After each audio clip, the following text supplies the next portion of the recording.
So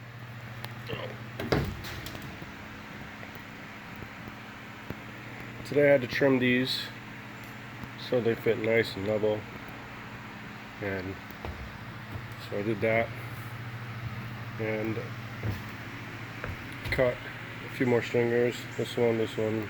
Well, I didn't finish cutting this one. This one here that's fell. This one here. Got two more to put in, and then the gas tank gets closed in here and here. And then I've got another run up front. And I think what I'm going to do is put the front up first. The front in first, and then I'll put these pieces in after. It would just be impossible to stick them under there once these are in there. So that's the way to do that.